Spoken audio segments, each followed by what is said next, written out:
untuk kita menjadi dewasa di dalam Dia, bertumbuh di dalam Dia. Amin.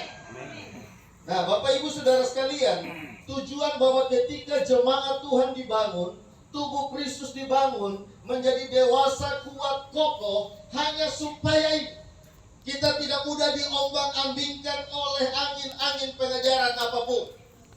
Karena begini, kalau kita mau bangun sebuah bangunan, sebuah rumah, sebuah gedung, terserah mau tinggi sampai dimanapun silakan. Tetapi makin tinggi satu bangunan, pondasinya mesti kuat. Amin. Sebuah pohon mau tinggi model apapun silakan. Tapi untuk supaya dia aman ketika dia tinggi, akarnya perlu dalam dan kuat.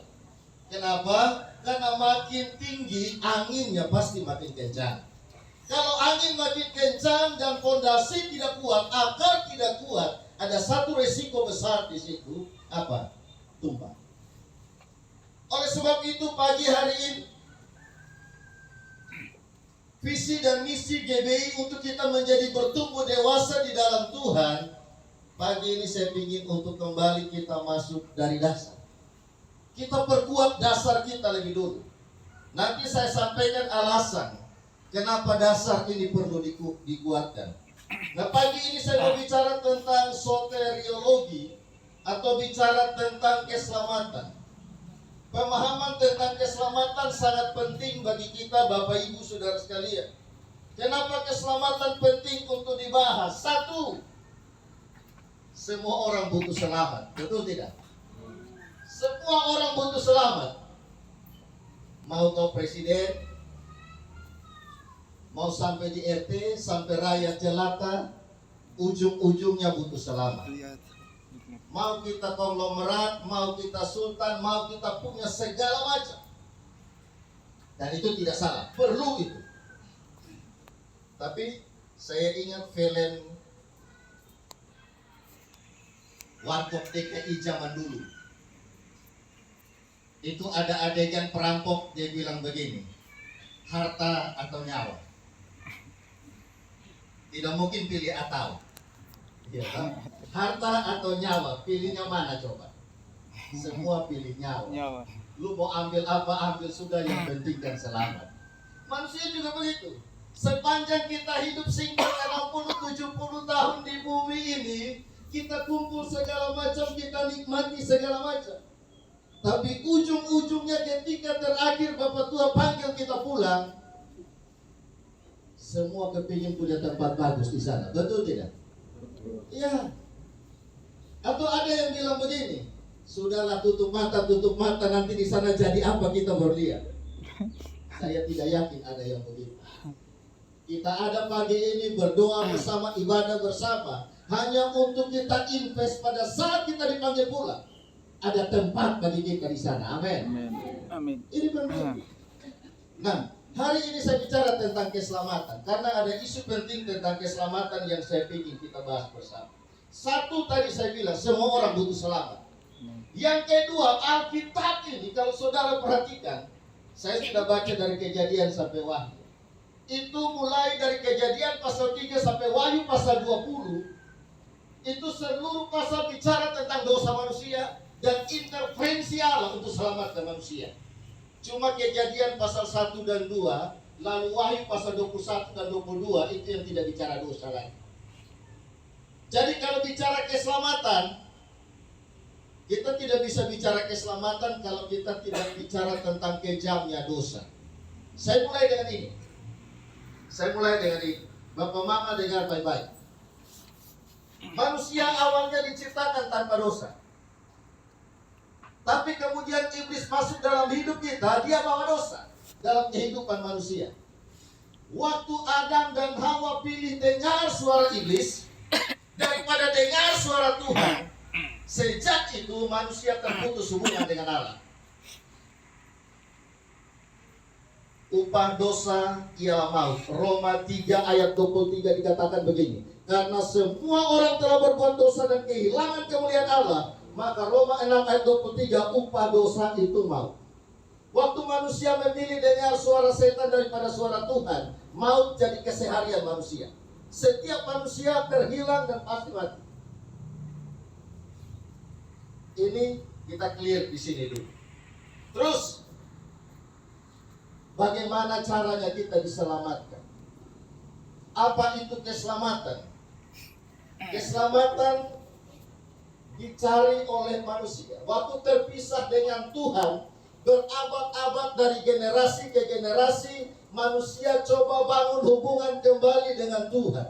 Manusia coba cari keselamatan. Lewat apa? Satu, lewat agama. Yang kedua, lewat apa? Perbuatan baik.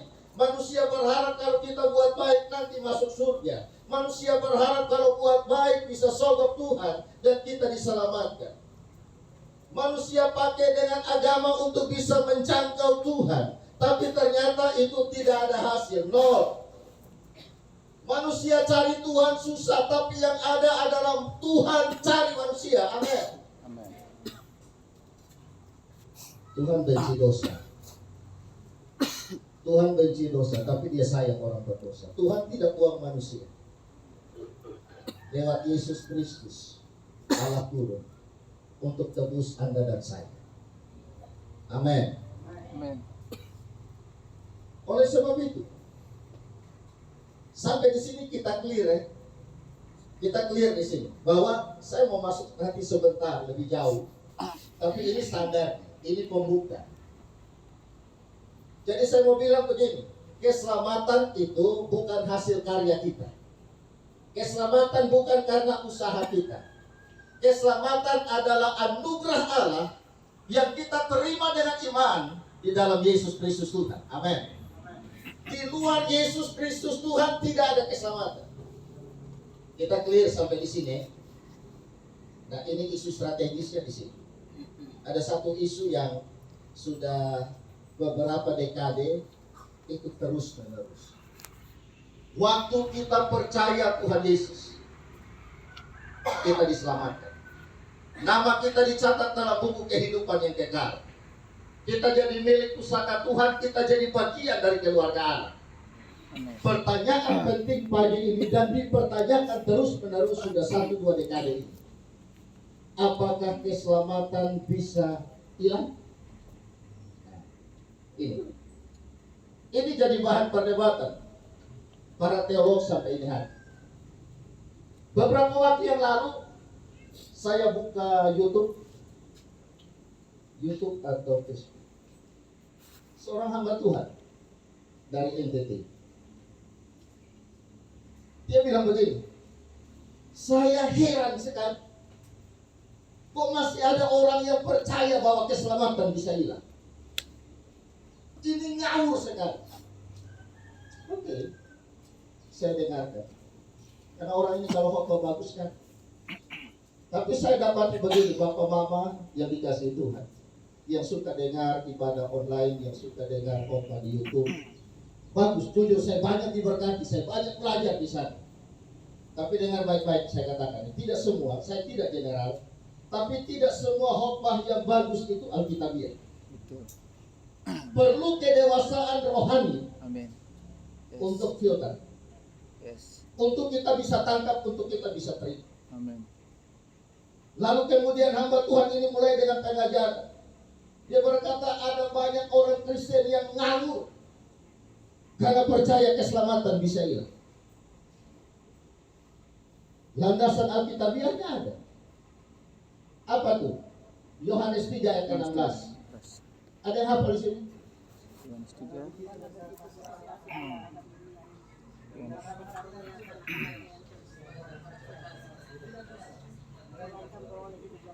Bapak Alis ini kamus Alkitab berjalan. Jadi kalau dia berdiri di mimbar, ayat itu sudah di dalam kepala. Kalau di luar kepala kan hilang. Karena begitu besar kasih Allah akan dunia, dikaruniakan anaknya yang tunggal, supaya barang siapa yang percaya, kalau percaya kenapa? Tidak binasa tapi beroleh hidup yang kekal. Karena ayat inilah dia berkata, kalau kita percaya Tuhan Yesus, maka hidup kita itu di dalam Tuhan kekal, tidak binasa lagi. Kalau ada yang masih percaya keselamatan bisa hilang, berarti ini perkataan Tuhan Yesus salah. Saya duduk dan saya merenungkan, saya bilang Tuhan, Roh Kudus tolong saya. Dan tiba-tiba ini yang timbul dalam pikiran saya, Bapak Mama. Dengar, firman itu tidak salah. Firman itu tidak salah. Tapi Yohanes 3 ayat 16 itu adalah sifatnya general. Dia berkata, barang siapa yang percaya kepada Yesus tidak akan binasa. Itu betul, tidak bakal salah. Dia akan hidup kekal, betul, itu tidak salah. Tapi itu belum sampai detail. Kenapa saya bilang belum detail? Saya kasih analogi sederhana. Kalau Bapak Pendeta Alis bilang begini, berdiri di mimbar dan bilang begini, semua yang datang tadi pagi belum makan, semua yang lapar, sebentar jam makan siang, saya kasih tahu, setiap orang yang datang ke warung Gloria tidak akan lapar lagi. Kira-kira saudara percaya tidak? Kalau saya percaya. Kenapa? Dia pemilik. Dia owner. Dia pemilik. Siapapun, dia berkata, siapapun yang datang ke warung Gloria tidak akan lapar lagi. Nah, detailnya begini. Saya mau ajak saudara lihat detail. Sebentar jam 12 itu saya lapar. Lalu saya ke warung Gloria. Sampai di sana, apakah seperti Bapak Alis bilang, siapa saja yang datang pasti kenyang? Apakah kemudian begitu saya datang, saya duduk di situ langsung kenyang? Ketika Bapak Alis Mama Maria datang tawar, Bapak mau daging seri atau daging panggang? Daging bakar. Saya tidak jawab, saya duduk main game terus. Bahkan saya tidak pulang, saya tinggal terus di warung itu. Apa kenyang? Tidak. Lalu kalau saya tetap lapar tidak kenyang, apa Bapak Alis yang salah? Ini pertanyaan sederhana. Apakah Bapak Alis yang salah kalau saya kemudian tidak kenyang? Bukan. Kalau saya datang di situ main game sampai kemudian warung tutup, saya tidak pulang, percayalah. Saya pingsan di dalam situ kelaparan. Dan itu bukan salah Bapak Alis. Hanya karena saya tidak ambil nasi, tidak ambil piring, tidak besar. Sibuk main game. Yohanes 3 ayat 16 bicara tentang percaya dan diselamatkan. Ada detail kecil di situ yang kita mesti lakukan. Ada lagi ayat yang kemudian jadi landasan kenapa keselamatan itu tidak hidup. Saya lihat mereka punya ayat itu. Saya sempat catat. Yang pertama dia pakai itu. Nah, yang berikut itu ada ayatnya di mana? Saya catat dulu.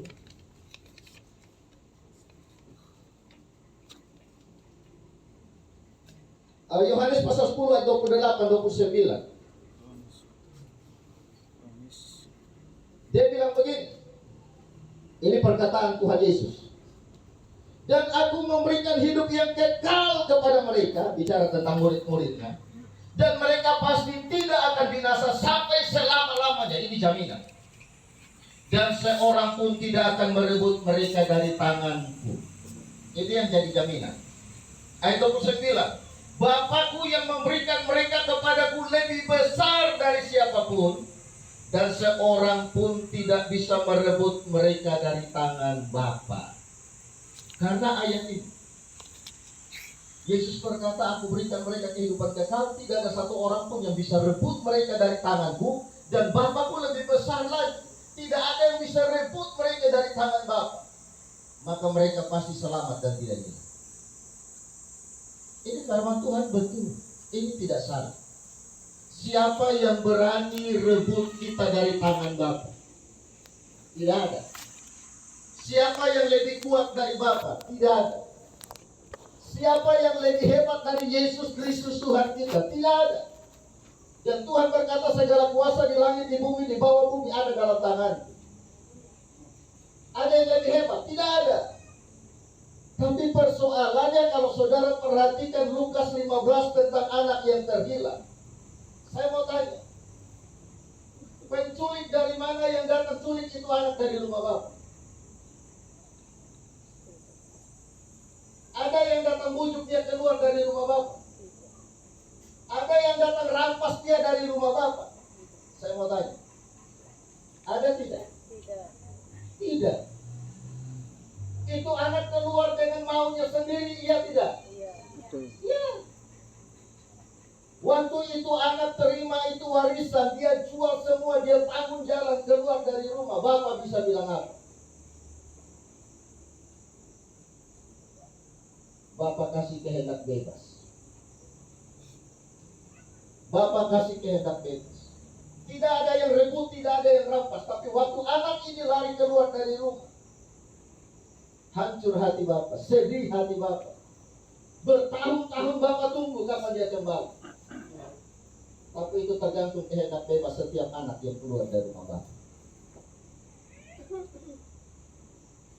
Jadi Bapak Ibu Saudara sekalian, hari ini saya mau kita belajar.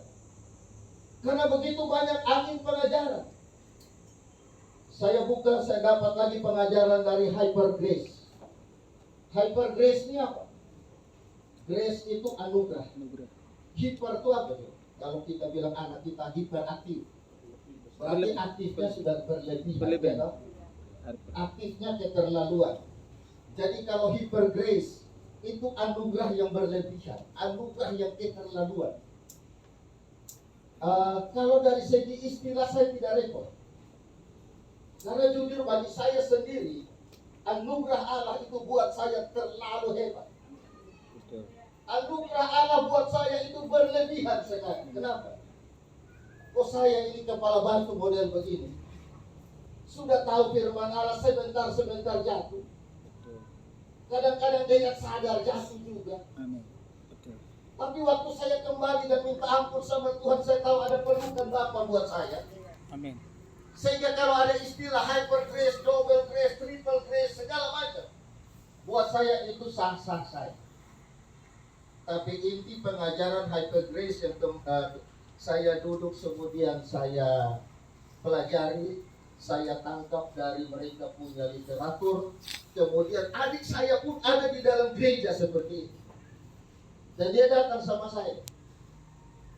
Apa yang diajarkan oleh hyper grace? Yang diajarkan oleh hyper grace itu begini.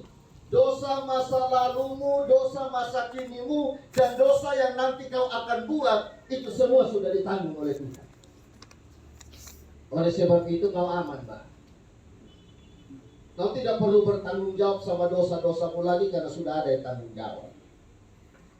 Memang mereka ajar begini, bahwa anugerah itu tidak untuk kemudian kita hidup dalam dosa. Tapi kalau kita pegang ini dan tahu persis bahwa semua dosa sampai kita mati sudah diurus, kira-kira kita punya natur, punya naluri tidak untuk bilang aman, Pak?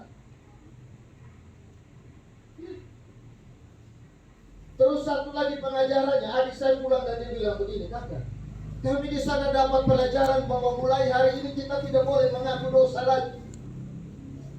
Karena dosa kita sudah diurus oleh Tuhan.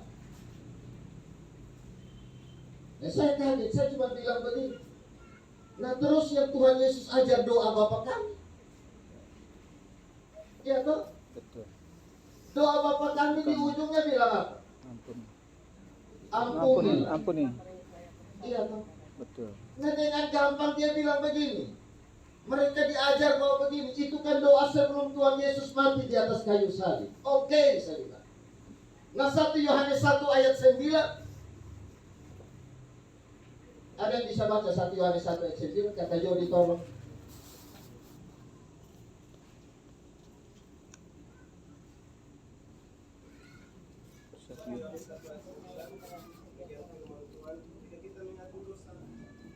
Satu Yohanes.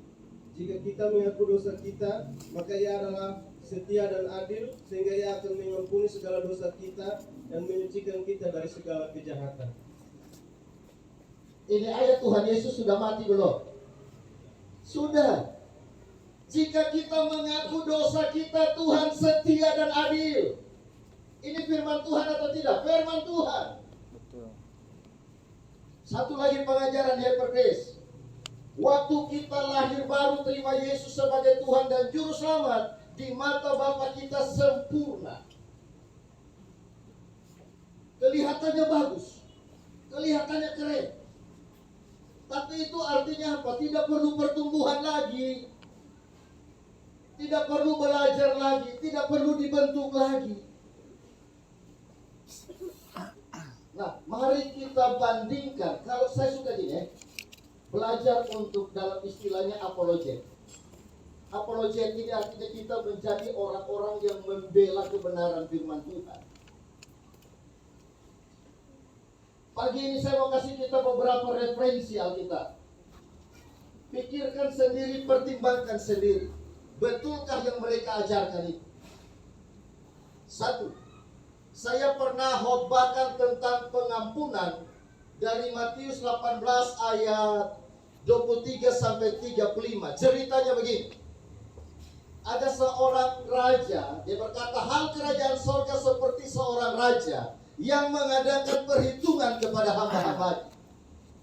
Lalu didapatilah ada seorang hamba yang berhutang 100.000 talenta. Tapi orang ini tidak bisa bayar. Raja bilang begini, kasih masuk dia di penjara sampai kemudian dia bisa bayar.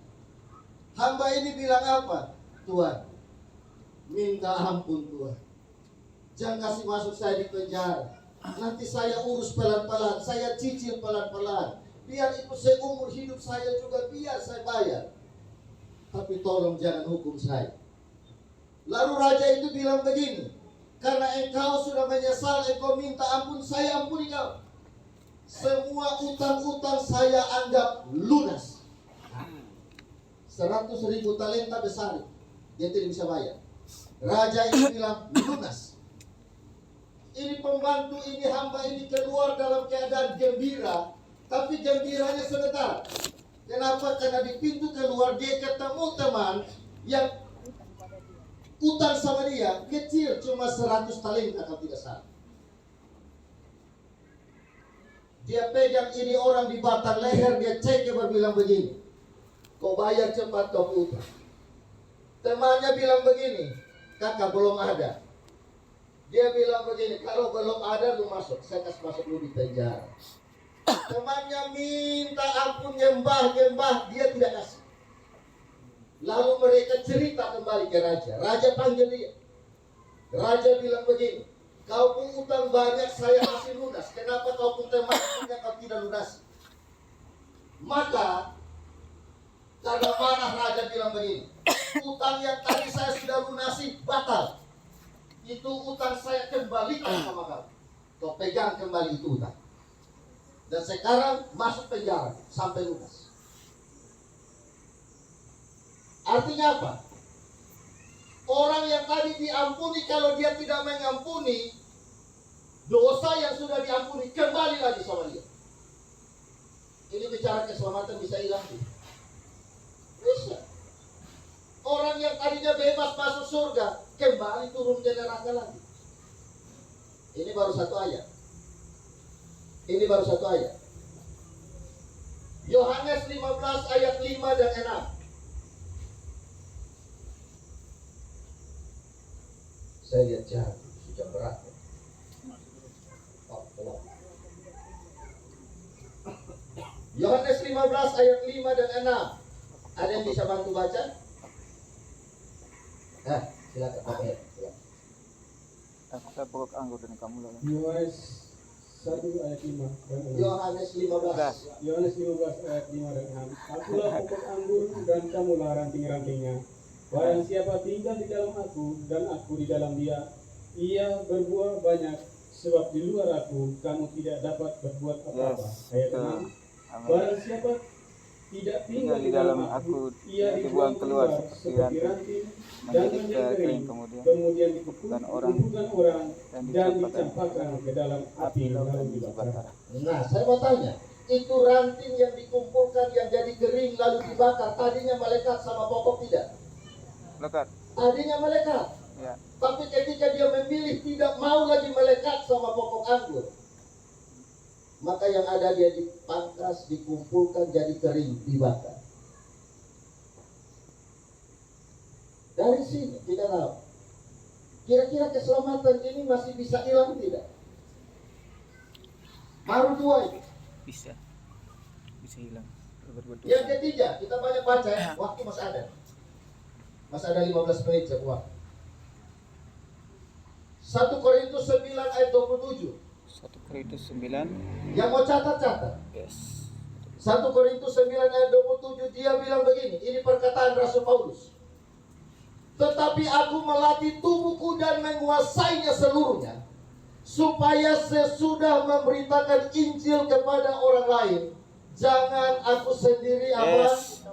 Amin. ditolak. Yes. Rasul Paulus Amin. kurang apa coba? Rasul Paulus ini saking giat pelayanan, lupa nikah. Tidak ada istri. Bayangkan, serius dengan Tuhan. Tapi itu pun dia bangun jemaat di mana-mana. Tapi dia bilang begini, aku latih diriku tiap-tiap hari. Aku kuasai dia. Supaya jangan sampai saya sudah kasih Injil kepada orang lain, beritakan orang lain selamat, saya ditolak. Betul. Kalau keselamatan tidak bisa hilang, Rasul Paulus tidak akan ngomong ini. Betul. Dengar baik-baik. Ini firman Tuhan. Ini firman Tuhan. Ada lagi ayat, mas banyak. Tapi tenang, kita pulang tepat waktu. Lukas 12 ayat 10, dia bilang begini. 12 ayat 10. Setiap orang yang mengatakan sesuatu melawan anak manusia, ia akan diampuni. Tetapi barang siapa menghujat Roh Kudus, ia tidak akan apa? Ampuni. Diampuni. Kalau tidak diampuni Tuhan, tempat kita di mana? Neraka. Menghujat Roh Kudus. Dengar baik-baik. Wahyu 3 ayat yang kelima. Ayat 3 ayat Dia bilang begini. Ini janji Tuhan. ayat 3 ayat 5. Barang siapa menang, ia akan dikenakan pakaian putih yang demikian. Dan perhatikan, aku tidak akan menghapus namanya dari kitab kehidupan, melainkan aku akan mengaku namanya di hadapan Bapakku dan di hadapan para malaikatnya. Barang siapa menang diberikan pakaian putih dan namanya tidak dihapus dalam buku kehidupan. Kalau tidak menang, kan begitu toh? Kalau baca Alkitab kan begitu. Kalau menang, nah kalau tidak menang, Wahyu. Hah? namanya dihapus. Ya toh? Isaiah. Berarti namanya sempat tertulis dalam buku kehidupan tidak? Sempat tertulis, tapi dihapus. Berarti keselamatan bisa hilang tidak? Bisa. Bisa. Dosa. Bisa. Masih ada ayat, masih. Ibrani 6 ayat 4 sampai 6. Ibrani 6. Dia bilang begini. Sebab mereka yang pernah diterangi hatinya, yang pernah mengecap karunia sorgawi, dan yang pernah mendapat bagian dalam Roh Kudus, ini bicara orang sudah lahir baru, dan yang mengecap firman yang baik dari Allah dan karunia-karunia dunia yang akan datang. Namun yang murtad lagi, dengar, tidak mungkin dibaharui sekali lagi demikian. Ada ya? Amin. Tujuan saya sampaikan firman Tuhan ini bukan untuk kasih takut, Betul. tapi untuk kita hati-hati jaga keselamatan yang Tuhan sudah kasih bagi kita. Keselamatan yang mahal yang Tuhan kerjakan dengan darahnya sendiri. Jangan pernah kita anggap remeh. Hanya karena kasih karunia Tuhan lebih besar dari dosa, lalu kita anggap remeh. Sedih sekali. Makanya saya kepingin jemaat GBI semua mau jadi jemaat yang tidak abu-abu. Benar. Kalau kita Amin. ikut Tuhan Yes. benar. Amin. Kalau memang tidak mau ikut Tuhan, out satu kali. Yes. Supaya jangan rugi-rugi lah. Betul. Tapi gereja rugi, kasih perpuluhan rugi, kasih kolektor rugi. Hanya kemudian untuk kembali ke neraka, untuk apa? Amin. Lebih baik hilang satu kali sudah. Tapi kalau mau ikut Tuhan yang serius sudah. Supaya kita dapat Amin. satu kapling GBI Siloam di surga. Amin. Betul. Minimal kita satu kampung lah. Yes. Kecuali kalau saudara tidak suka lihat saya di sana. Iya toh? Masih banyak ayat sebenarnya. Kalau saudara baca ada benang merah dari Kejadian sampai wahyu tentang keselamatan yang Tuhan kerjakan. Tapi saya perlu sebagai gembala, saya belajar tiap hari untuk memperlengkapi saudara dengan pengajaran dasar, sehingga saudara tidak bilang, ih pendeta ini bagus, ih ini hebat. Saya banyak dapati pendeta hebat, pendeta bagus di YouTube. Saya belajar dari mereka. Siapa? Ada Pak Gilbert di situ, ada Pak Kris Manusama, Pak Rubin Adi. Waduh, ada banyak hamba Tuhan hebat. Bahkan ini jujur ya, kadang-kadang kalau saudara dengar apa yang saya sampaikan, itu pun saya dapat dari mereka. Saya banyak belajar dari Jeffrey Rahmat. Saya banyak belajar dari Agnes Maria. Saya banyak belajar dari beberapa hamba Tuhan besar dan bagus. Mereka diurapi dipakai Tuhan. Tapi saya juga suka lihat yang mirip-mirip. Untuk apa?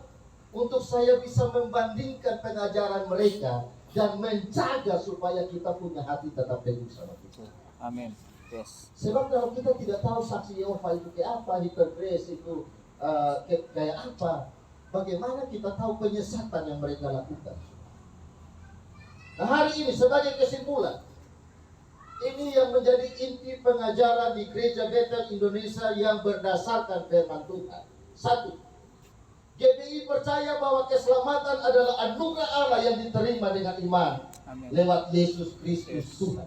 Pegang ini baik-baik. Keselamatan hanya didapat di dalam pribadi Yesus Kristus Tuhan dan tidak lewat cara lain. Catat itu. Jadi kalau ada yang bilang kita bisa masuk surga lewat perbuatan baik, tidak ada. Betul. Yes. Kita bisa masuk surga gara-gara hormat orang tua dan leluhur, tidak ada. Tidak ada, betul. Benar.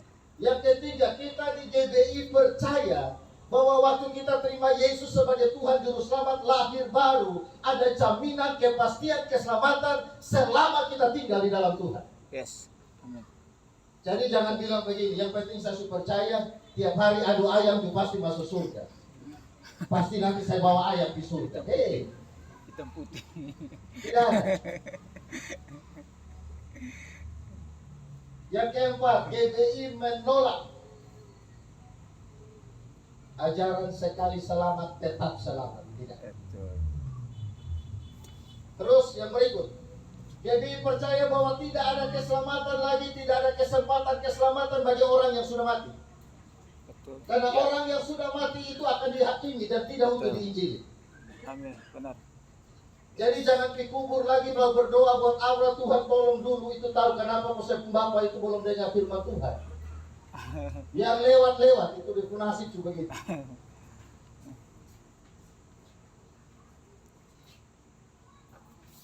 Jadi stop sudah.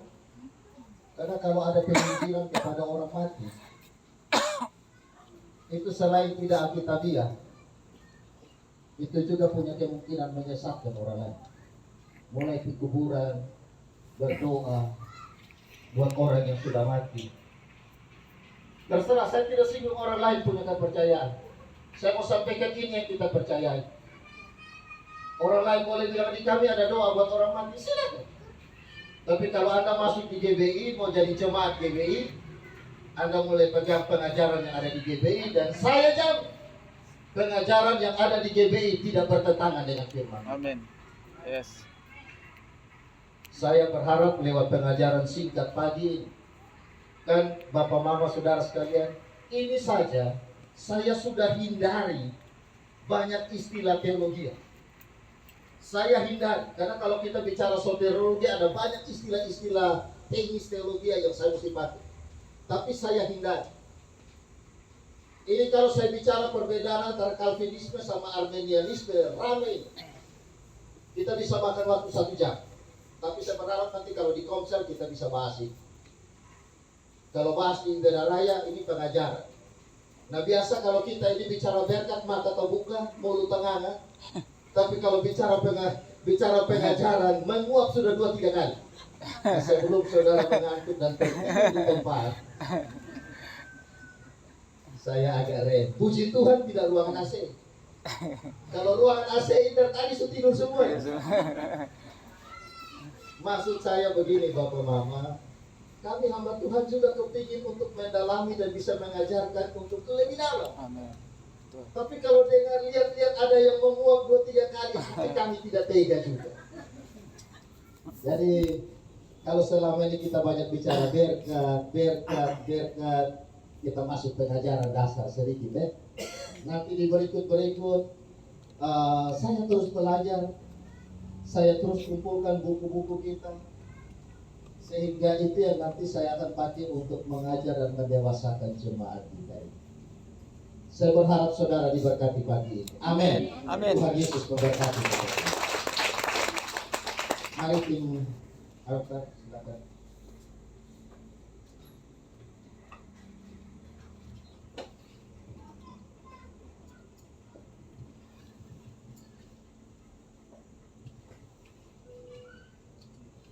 Haleluya.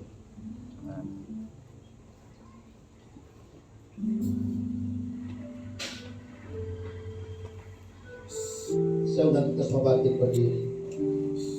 Tangan-tangan dari semula Tuhan telah tetapkan hidupku dalam Tuhan.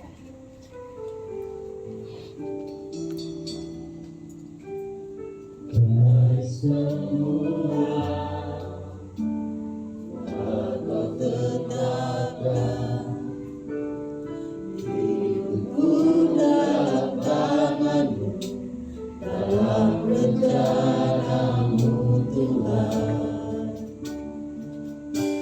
Rencana indah telah Kau siapkan bagi masa depanku yang penuh harapan.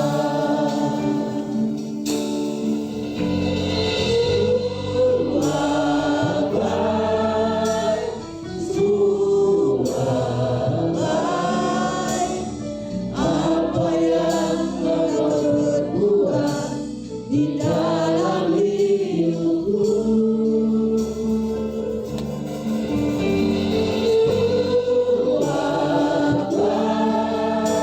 Sungguh teramat baik Kau jadikan hidupku berarti.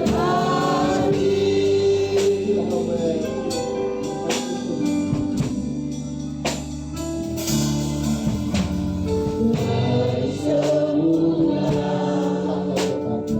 Kau tetapkan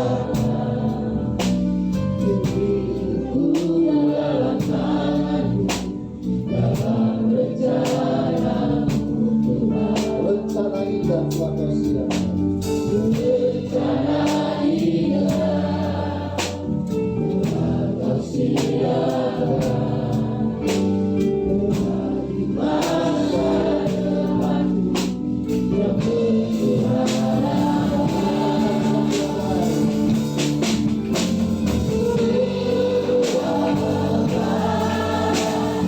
Sungguh baik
Terima kasih banyak Tuhan Yesus.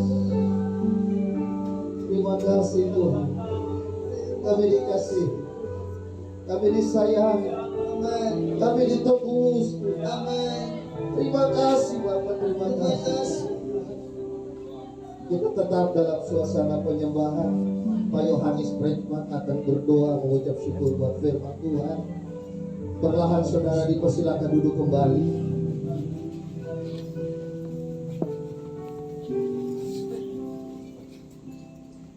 Mari kita berdoa. Haleluya. Bapak, terima kasih Tuhan. Kami mengucap syukur buat pengetahuan-Mu tentang kebenaran firman Tuhan yang disampaikan hamba-Mu kepada kami semua di tempat ini, Bapa surga, di mana Tuhan Kau menghendaki agar kami dapat memiliki pengetahuan tentang keselamatan sesuai dengan firman-Mu, Bapa surga. Itu menjadi dasar-dasar yang kuat dan kokoh dalam kehidupan kami ketika kami menghadapi Tuhan guru-guru palsu atau nabi-nabi palsu dimanapun kami berada Tuhan. Disebabnya Bapa di surga, mari Tuhan kami mohon di dalam nama Tuhan Yesus, Engkau menjamah setiap kami Tuhan. Penuhi kami dengan Roh-Mu yang kudus. Beri kami hikmat dan pengetahuan Bapa surga tentang kebenaran firman Tuhan. Agar kami mampu menangkis Bapa surga ajaran-ajaran yang palsu Tuhan yang kami temui dalam kehidupan kami Bapa surga. Terima kasih Tuhan. Tolong kami Bapa, pimpin kami dengan kuasa Roh terus-Mu agar kami tetap kuat dalam Engkau Tuhan. Kapanpun, dimanapun kami berada Bapa surga. Terima kasih Tuhan. Kami juga bersyukur Tuhan, di mana Tuhan sudah pelihara hamba-Mu yang menyampaikan firman-Mu kepada kami semua di tempat ini Tuhan. Dan hikmat otoritas yang daripada Engkau, pengetahuan tentang kebenaran firman-Mu yang Tuhan taruh dalam hati, dalam pikiran daripada hamba-Mu Tuhan. Tuhan terus pakai hamba-Mu untuk menjadi alat kemuliaan-Mu Bapa surga, agar melalui kehidupan hamba-Mu kami semua di tempat ini diberkati Tuhan. Kami boleh bertumbuh hidup dalam takut akan Engkau, menjadi jemaat yang dewasa di dalam Engkau Bapa surga. Terima kasih Tuhan, pakai hamba-Mu semakin lebih dan lebih lagi Bapa surga. Terima kasih Tuhan. Pagi ini kami juga berdoa Bapa.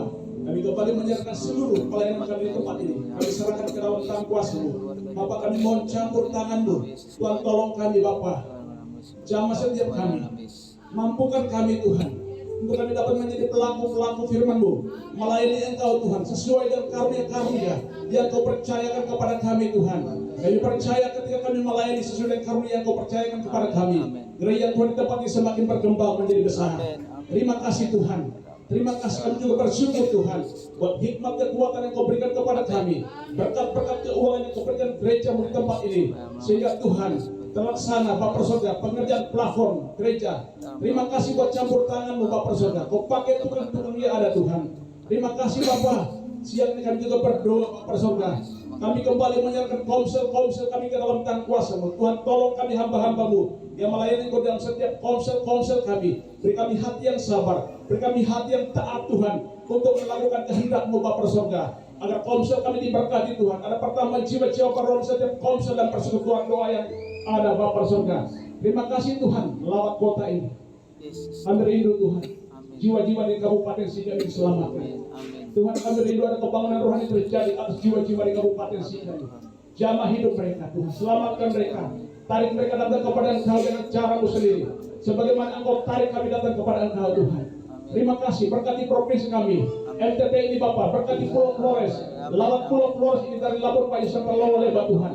Pakai hamba-hamba-Mu agar melalui kehidupan mereka, jiwa-jiwa di Pulau Flores ini dimenangkan untuk kemuliaan dan hormat bagi nama-Mu Tuhan. Terima kasih Bapak surga, berkati bangsa kami, lawat bangsa kami dari Sabang sampai Merauke Tuhan. Pulihkan bangsa kami, Tuhan Yesus, selamatkan jiwa-jiwa di bangsa kami ini. Kami rindu ada kebangunan rohani terjadi, pertobatan masal terjadi di bangsa kami ini Tuhan. Nama-Mu dipuji, dipermuliakan di bangsa kami ini. Kami juga berdoa buat anak-anak kami, mereka yang masih dalam pendidikan. Tuhan tolong anak-anak kami, generasi kami Bapak surga. Baik mereka yang sedang belajar di kota ini, mereka yang sedang belajar di luar kota ini, Tuhan tolong berkati anak-anak kami, penuhi mereka semua dengan roh takut akan Engkau, agar generasi kami boleh hidup dalam takut akan Engkau Tuhan. Terima kasih Bapak, sebentar kami akan memberikan persembahan kami. Kami bersyukur buat kekuatan, kami bersyukur buat kesehatan, berkat-berkat keuangan yang kau berikan kepada kami Tuhan. Ini doa kami di dalam nama Tuhan Yesus Kristus. Kami berdoa dan bersyukur kepada Bapa di surga. Haleluya. Sama-sama katakan. Terima kasih Bapak Yohanes.